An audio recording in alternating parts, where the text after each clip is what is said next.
Selamat malam dan selamat bergabung bagi kita sekalian. Ya, siang-siang juga masuk ya, Andi tadi ada ya.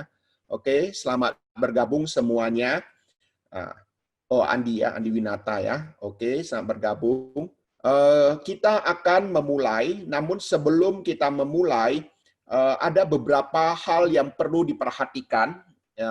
Seperti biasa, saya akan umumkan dulu bahwa acara kita diselenggarakan oleh Komisi Pendidikan Agama Kristen, ya, dan ketuanya adalah Saudara Tukino, ya. Tukino bisa melambaikan tangan karena ada beberapa teman yang baru ya, yang mungkin belum kenal. Dan Saudara Tukino akan menjadi co-host kita pada malam hari ini. Beberapa hal yang perlu diperhatikan karena ada sedikit perubahan. Ada sedikit perubahan di dalam acara tanya jawab ini. Oleh sebab itu, waktu saya serahkan kepada Saudara Tukino untuk memberikan penjelasan supaya rekan-rekan bisa mengerti ya acara peraturan baru di dalam acara tanya jawab pada malam hari ini. Silakan. Ya, terima kasih Boksu. Selamat malam teman-teman semuanya. Jadi untuk sesi kali ini dan ke depannya kita akan mencoba satu format tanya jawab yang lebih interaktif. Jadi setiap 3 pertanyaan yang sudah dijawab oleh Boksu Yufrendi, teman-teman bisa mengajukan pertanyaan melalui ketikan di kolom chat ataupun bisa langsung dengan menggunakan audio untuk bertanya lagi untuk 3 pertanyaan yang sudah dijawab. Jadi setiap 3 pertanyaan akan disediakan waktu untuk teman-teman yang lain mau bertanya tentang seputar 3 pertanyaan yang sudah dijawab ini. Dan pertanyaannya itu bisa diajukan melalui chat box ataupun melalui audio. Jadi teman-teman bisa raise hand, itu ada satu fitur namanya raise hand. Setelah di raise hand, saya akan melihat mana teman-teman yang raise hand, itu akan kita undang untuk bertanya secara audio. Ataupun misalnya kesulitan mencari fitur raise hand-nya di mana, teman-teman bisa ketikkan di chat box saja. Misalnya saya ingin bertanya seperti itu. Nanti saya akan mengundang teman-teman untuk unmute dan bertanya langsung kepada Boksu Yufrendi. Jadi setiap 3 pertanyaan kita akan membuka satu waktu untuk bertanya kembali atas 3 pertanyaan yang sudah dijawab ini melalui chat box dan melalui audio. Oke, saya rasa itu aja Boksu. Dan teman-teman namanya yang saya lihat namanya semua sudah betul ya. Kalau misalnya ada nama yang menggunakan nama telepon, misalnya iPhone berapa atau Mi Phone Max atau apa ya, mungkin bisa di rename dengan nama sendiri. Jadi nanti pada saat Anda bertanya bisa kita undang, kita bisa melihat namanya siapa gitu.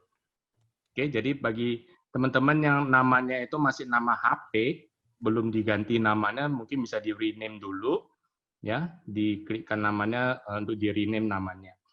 Oke, terima kasih. Saya serahkan kembali ke Boksu Yufrendi. Thank you. Oke, sekali lagi selamat bergabung untuk rekan-rekan sekalian ya.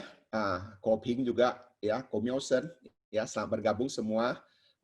Suilan ya, Harry ya, selamat bergabung semuanya. Kita akan memulai di dalam sesi tanya jawab pada malam hari ini. Seperti biasa kita akan berdoa terlebih dahulu. Kita minta Contoh Yudis untuk pimpin kita dalam doa, Contoh. Oke, mari kita bersatu di dalam doa. Bapa dalam kerajaan surga, kami mengucap syukur pada malam hari ini, berkat kasih karunia dan anugerah daripada Tuhan, kami hari ini ada sebagaimana kami ada ya Tuhan. Kami sadar Tuhan, hidup kami dalam perlindungan-Mu, sehingga kami mengucap syukur selalu dalam kehidupan ini ya Bapa. Hari ini ada satu kesempatan lagi kami untuk belajar kebenaran firman Tuhan, sebuah dasar-dasar kekristenan yang menjadi pertanyaan-pertanyaan bagi kami ya Tuhan sepanjang saat ini ya Tuhan. Biarlah Pendeta Yufrendi yang akan menjadi narasumber bisa menjadi berkat bagi setiap orang yang memiliki pertanyaan-pertanyaan pada malam hari ini. Dan kami mengikuti acara melalui Zoom pada malam hari ini mendapatkan suatu pertumbuhan iman dan semakin mengasihi Tuhan lebih dalam lagi. Berkati semuanya Tuhan yang sedang mempersiapkan untuk gabung dalam acara ini, biar mereka bisa bersama dengan kami menikmati pembelajaran pada malam hari ini. Terima kasih ya Tuhan Yesus, kami berdoa di dalam nama Tuhan Yesus, haleluya, amin. Amin. Terima kasih Contoh. Baik, kita akan mulai langsung. Saya akan, ya.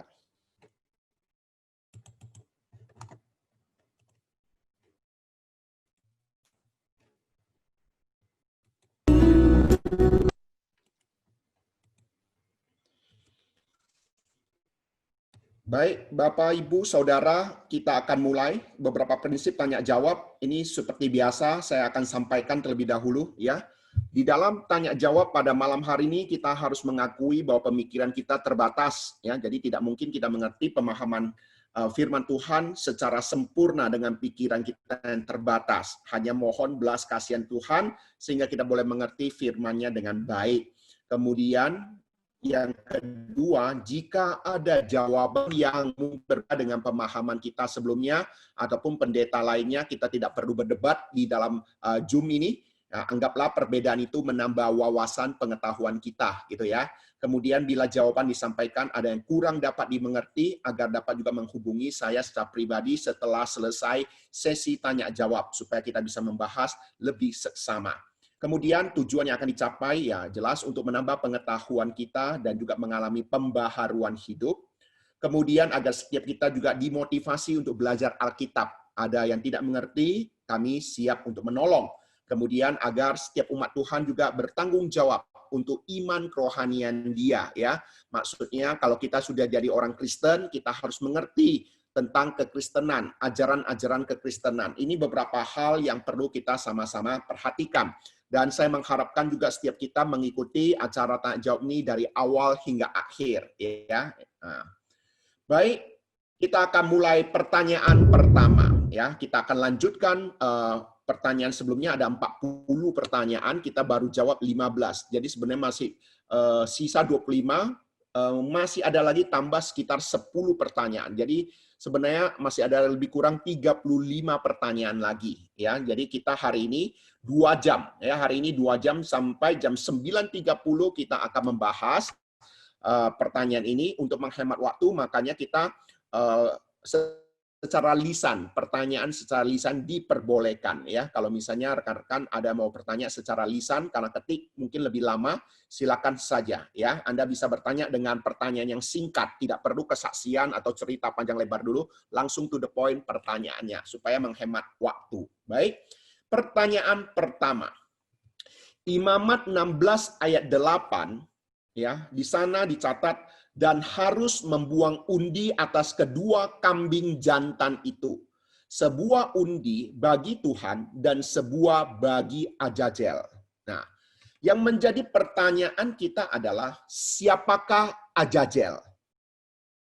Saya tidak tahu apakah rekan-rekan pernah mendengar kata Azazel ini gitu loh ya.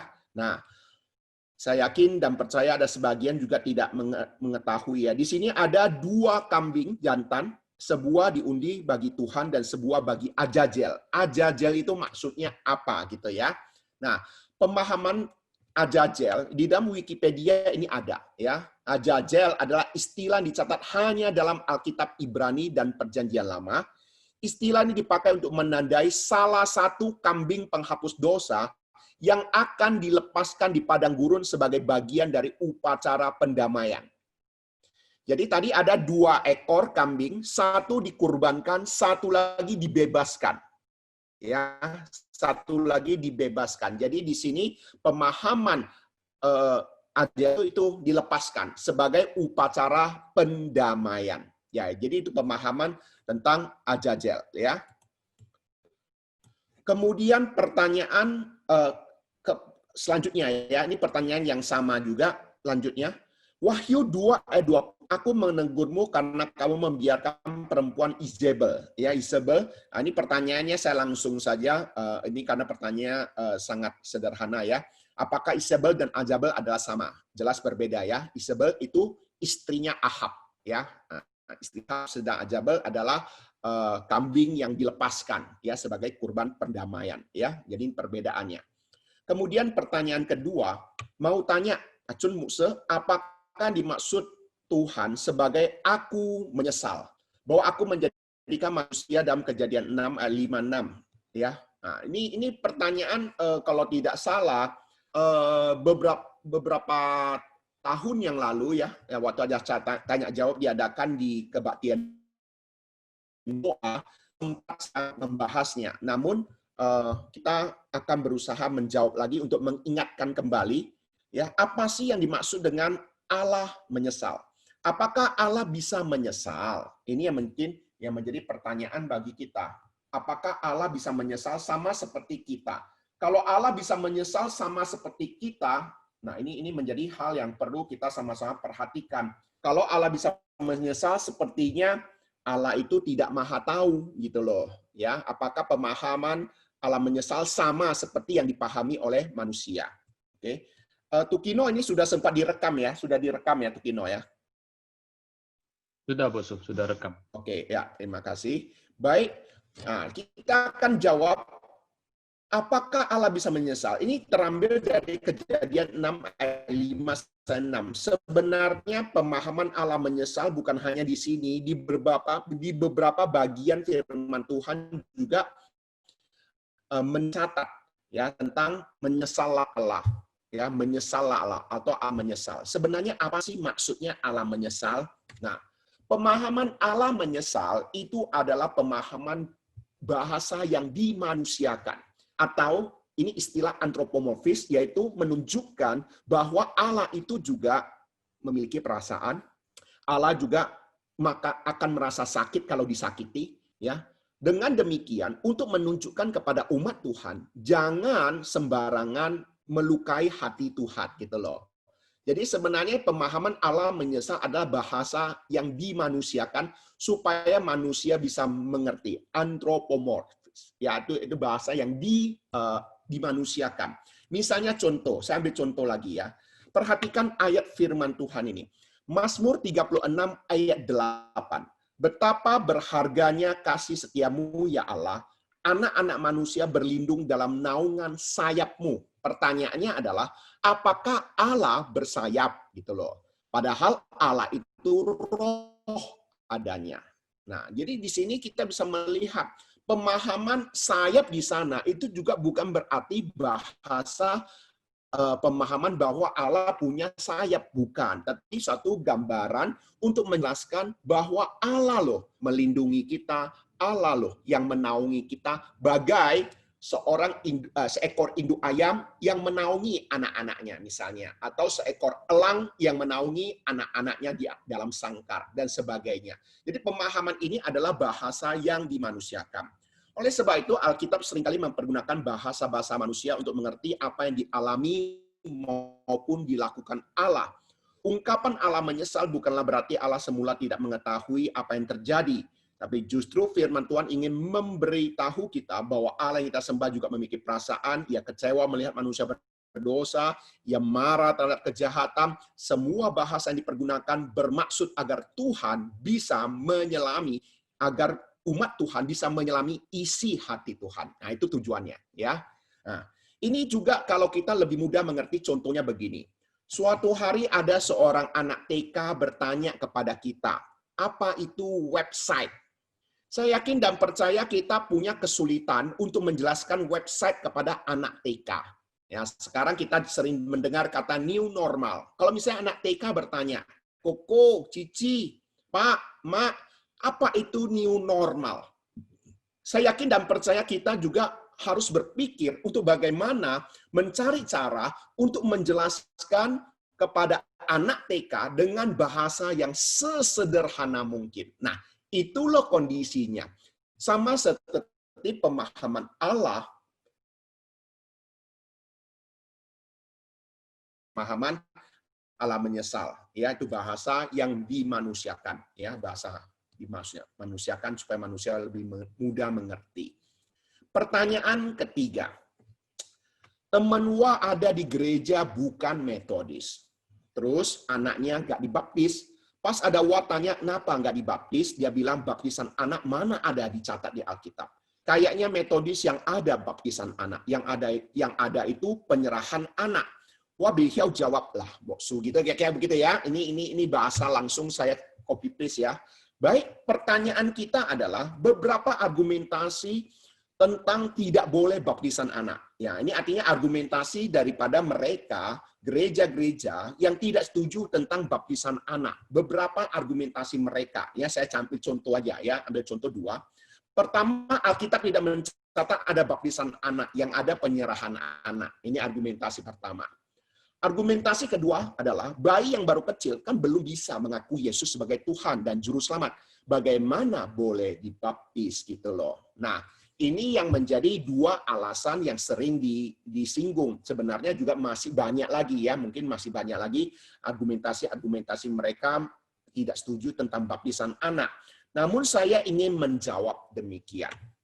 Nah, untuk hal ini saya akan bahas dengan Kolose 2 ayat 11 sampai 12. Saya sekaligus menjawab dua pertanyaan ini ya. Kalau kita perhatikan Kolose 2 ayat 11 sampai 12, perhatikan di sini. Dalam Dia kamu telah disunat, bukan dengan sunat yang dilakukan oleh manusia, tetapi dengan sunat Kristus yang terdiri dari penanggalan akan tubuh yang berdosa, karena dengan Dia kamu dikuburkan dalam baptisan, dan di dalam Dia kamu turut dibangkitkan juga oleh kepercayaanmu kepada kerja kuasa Allah yang telah membangkitkan di antara orang mati. Di sini memberikan pemahaman kepada kita secara tidak langsung. Pemahaman sunat di dalam perjanjian lama, itulah baptisan di dalam perjanjian baru. Apa yang dilakukan di dalam sakramen pengudusan di dalam perjanjian lama, itulah yang dilakukan sebagai baptisan dalam perjanjian baru. Nah, kalau kita mengerti perjanjian lama dikenal sebagai sunat, dan sekarang kita mengerti sebagai baptisan, menjadi pertanyaan kita adalah, pada usia berapakah seseorang disunat di dalam perjanjian lama gitu loh. Kalau kita perhatikan Kejadian 17 ayat 12, Tuhan memberikan perintah, anak yang berumur 8 hari haruslah disunat. Setiap laki-laki di antara kamu turun-temurun. Kemudian Kejadian 21 ayat 4, kemudian Abraham menyunat Ishak, anaknya itu ketika berumur 8 hari. Jadi kalau kita memperhatikan di sini, maka jelas sekali bahwa orang-orang perjanjian lama itu disunat pada usia anak-anak atau usia bayi 8 hari. Ya, jadi ini argumentasi yang pertama. Kemudian argumentasi yang kedua tentang gambaran baptisan di dalam perjanjian lama. Kira-kira di dalam perjanjian lama ada nggak gambaran baptisan selain sunat?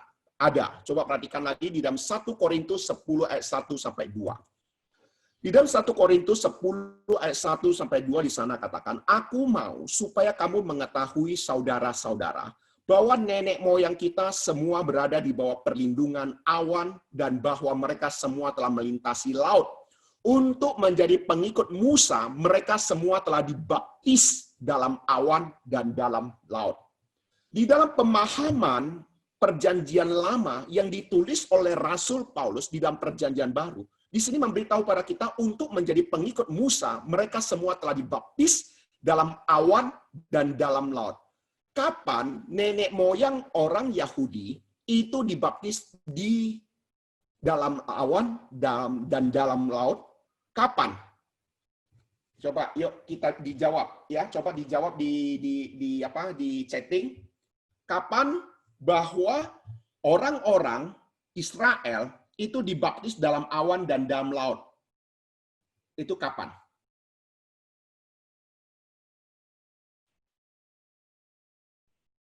Iya, iya, waktu perjalanan di padang gurun, yaitu apa? Melewati laut. Ya, dari Mesir ke tanah Kanaan. Yaitu apa? Melewati laut. Jadi pemahaman dibaptis pada saat itu sebagai pengikut Musa yaitu melewati laut. Dan mereka berjalan di tanah yang kering, dan di pinggirnya itu air laut ya terbelah dua, dan mereka berjalan. Nah, sekarang saya ingin tanya, waktu itu ketika pengikut Musa dibaptis, anak-anak ikut tidak?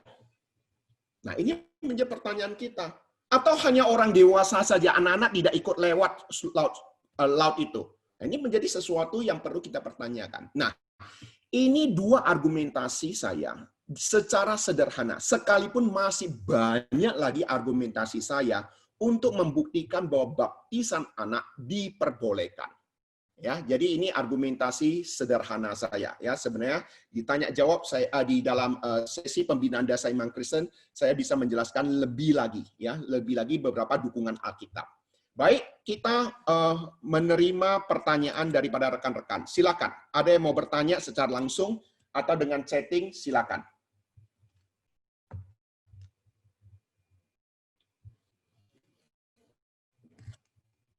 Dari pertanyaan pertama ini, sila mau meresponi atau bertanya secara tulisan boleh.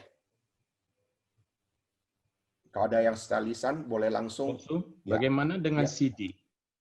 Apakah ada dicatat di Alkitab tentang CD? CD itu peneguhan, ya, peneguhan baptisan. Memang di dalam Alkitab tidak ada catat pemahaman tentang CD gitu, nggak ada, gitu loh. Tetapi itu sebuah peneguhan baptisan, artinya kita mengakui bahwa baptisan sebelumnya itu adalah sah adanya, gitu loh. Ini ada pertanyaan. Jadi ajajar itu bukan oknumnya, istilah saja. Ya, itu istilah kambing yang dilepaskan. Ya, ajajar itu istilah kambing yang dilepaskan.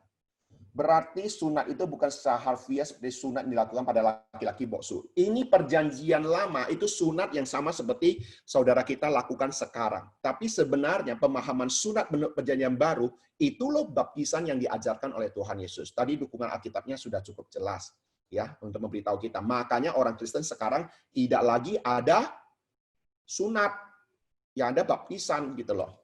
Kalau begitu baptis anak seharusnya tidak bisa. Oh, sekarang pemahaman perjamuan kudus ini bukan hanya untuk anak-anak mengerti, artinya yes, dibaptis sudah boleh langsung perjamuan kudus. Ingat ya, perjamuan kudus bagi kita orang dewasa yang sudah dibaptis pun itu harus diuji, harus mengerti mengapa perjamuan kudus. Jadi tidak boleh sembarangan menerima perjamuan kudus. Jadi bukan saja, nah misalnya ada pertanyaan tentang perjamuan kudus biasa begini. Boksu, dia sudah percaya Tuhan Yesus. Tapi karena orang tua tidak bisa dibaptis. Kira-kira diperbolehkan nggak untuk menerima perjamuan kudus gitu loh. Untuk menjawab ini saya akan mengatakan, wong yang baptis saja itu tidak boleh sembarangan menerima perjamuan kudus, apalagi yang belum dibaptis. Nah, demikian juga dengan bayi, gitu loh. Ya, bayi yang sudah dibaptis, dia mengerti nggak makna perjamuan kudus? Itu yang menjadi pertanyaan kita, gitu loh. Jadi makanya ketika kita makan roti dan cawan, kita harus mengakui roti itu menunjukkan tubuh Kristus, cawan itu menunjukkan darah Kristus. Pertanyaannya, bayi bisa ngerti nggak bahwa ini tubuh Kristus dan darah Kristus? Itu masalahnya. Ya, oke, ada lagi? Ya, tidak ada, kita lanjutkan pertanyaan keempat. Ya, pertanyaan keempat. Keluaran 13 ayat 17. Sesudah Raja Mesir melepas bangsa Israel pergi, Allah tidak membawa mereka lewat jalan yang melalui negeri Filistin. Walaupun itu jalan yang paling pendek, Allah berpikir jangan-jangan orang itu menyesal kalau melihat bahwa mereka harus berperang lalu kembali ke Mesir. Ya, ini perhatikan ya, ketika bangsa Israel keluar dari tanah Mesir, Tuhan tidak membimbing mereka melewati jalan yang paling pendek. Allah berkata, jangan sampai mereka menyesal melihat perang yang harus dihadapi gitu loh, dan minta kembali ke Mesir.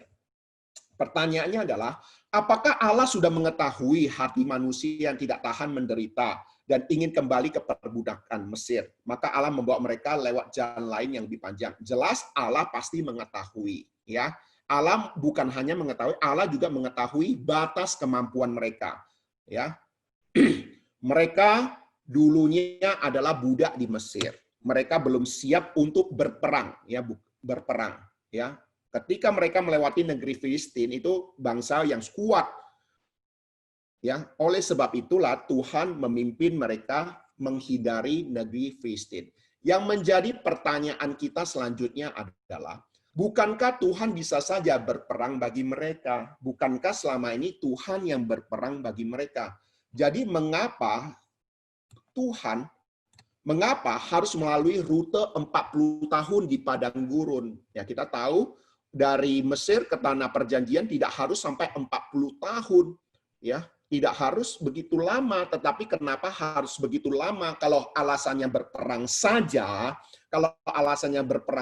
Tuhan kan bisa berperang bagi mereka. Itu argumentasinya, benar. Nah, tapi kita juga harus ingat, di balik itu, sekalipun Tuhan sudah mengetahui batas kemampuan mereka, sebenarnya Tuhan juga ada alasan lain yang Alkitab memberitahu pada kita di dalam Ulangan 8 ayat 2. Ingatlah kepada seluruh perjalanan yang kau lakukan atas kehendak Tuhan Allahmu di padang gurun selama 40 tahun. Perhatikan, atas kehendak Tuhan. Ini dengan maksud apa? Merendahkan hatimu dan mencobai engkau untuk mengetahui apa yang ada dalam hatimu, yakni apakah engkau berpegang pada perintahnya atau tidak. Nah, ini tujuan utamanya. Sebenarnya inilah tujuan daripada Allah membawa bangsa Israel harus keliling 40 tahun. Supaya mereka merendahkan hati dan menguji ketaatan mereka. Ya. Baik, pertanyaan kelima. Ini pertanyaan khotbah saya, ya, pertanyaan khotbah saya. Nabi-nabi palsu berasal dari mana? Dari keinginan hati manusia itu sendiri atau dari iblis? Apakah iblis tahu hati kita jika kita tidak ucapkan keluar kata-kata kita? Ini maksudnya begini loh. Ini waktu itu saya khotbah tentang bahasa roh.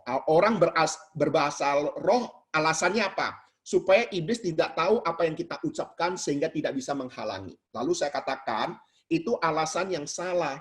Justru kita berdoa kepada Tuhan, kita tidak perlu takut iblis mengetahui doa kita. Yang harusnya takut adalah iblis mendengar doa kita, bukan kita yang takut kepada iblis. Iblislah yang harus takut kepada kita. Kenapa? Karena kita berdoa kepada Allah yang Maha Kuasa.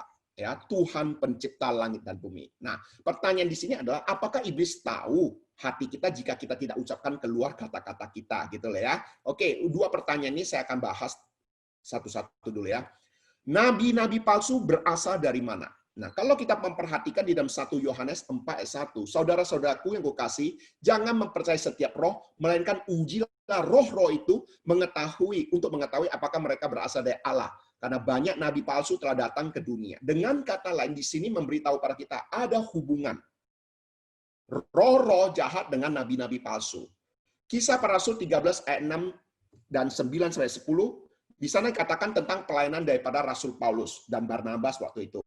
Mereka mengelilingi seluruh pulau itu sampai ke Pafos. Di situ mereka bertemu dengan seorang Yahudi yang bernama Bar Yesus.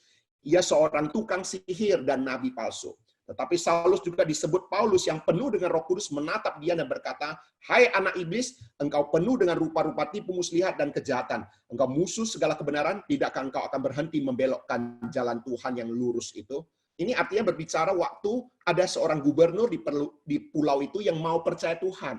Tetapi sahabatnya yang ahli sihir ini dan nabi palsu berusaha membelokkan iman daripada gubernur itu. Sehingga Paulus menatap dia dan mengatakan, "Hai anak iblis." Jadi di sini nabi-nabi palsu memiliki hubungan dengan roh-roh jahat yang ada. Artinya nabi-nabi palsu ini diperalat. Maka saya katakan di dalam khotbah saya waktu itu dengan jelas dan keras sekali saya katakan, sekarang saya khawatir sekali ada pendeta-pendeta naik surga, naik turun surga. Ya, naik turun surga masuk ke neraka. Mereka apa? Mengagungkan iblis dan mengatakan iblislah yang menghukum manusia di neraka. Padahal Alkitab mengatakan dengan jelas sekali iblis dan nabi palsu dihukum di neraka, bukan menghukum, gitu loh. Dengan demikian sebenarnya apa? Mereka dengan tanda petik apa? Mengagungkan iblis. Bukan tidak mungkin saya katakan tadi diperalat oleh iblis, gitu loh. Nah, pertanyaan kedua, apakah iblis tahu hati kita jika kita tidak ucapkan keluar kata-kata kita? Nah, saya ingin sampaikan nas Alkitab. Coba perhatikan ayat Alkitab ini. 1 Petrus 5 ayat 7 sampai 8, firman Tuhan katakan, "Serahkanlah segala kekhawatiranmu kepadanya, sebab Ia yang memelihara kamu. Sadarlah dan berjaga-jagalah, lawanmu si iblis berjalan keliling sama seperti singa mengaum-ngaum mencari orang yang dapat ditelannya." Kalau kita memperhatikan dua ayat firman Tuhan ini, maka kita tahu yang dicari oleh iblis untuk menjatuhkannya adalah orang yang bagaimana. Apakah orang yang mengucapkan keluar atau tidak? Perhatikan baik-baik. Di sini ayat 7 memberitahu pada kita, serahkanlah kekhawatiranmu kepada Allah. Sebab ia yang memelihara kamu, sadarlah dan berjaga-jagalah. Lawanmu si iblis berjalan keliling sama seperti singa yang mengaum-ngaum, mencari orang yang dapat ditelannya. Dengan kata lain, iblis mencari orang yang bagaimana untuk ditelannya. Ayat ke-7, orang yang penuh kekhawatiran. Makanya kenapa Tuhan katakan, serahkan kekhawatiran kita kepada Dia. Kenapa? Dari kekhawatiran kita itulah nampak kelemahan kita. Kita khawatir tidak ada uang, kita khawatir tidak dapat jodoh, kita khawatir bisnis kita tidak lancar, kita khawatir ini, khawatir itu. Justru iblis mempergunakan kekhawatiran kita itulah untuk menjatuhkan kita. Pertanyaan kita adalah, di dalam Alkitab, siapa tokoh Alkitab yang paling menderita di dalam Alkitab? Saya rasa semua sudah mengakui Ayub. Dan Ayub mengatakan di dalam Ayub 3 ayat 25, karena yang ku takutkan, itulah yang menimpa aku, dan yang kucemaskan, itulah yang mendatangi aku. Dengan kata lain, sebenarnya yang dicari oleh iblis adalah apa? Orang-orang yang penuh kekhawatiran. Tidak harus diucapkan keluar. Iblis mengetahui apa yang kita butuhkan. Sama seperti Tuhan Yesus dicobai di padang gurun. Tuhan Yesus ada bilang dia lapar tidak? Tetapi iblis pasti tahu. Puasa 40 hari 40 malam, setelah berpuasa ya pasti lapar. Tanpa Tuhan Yesus ngomong pun, iblis tahu. Dan dia menyuruh Tuhan Yesus mencobai, mengubah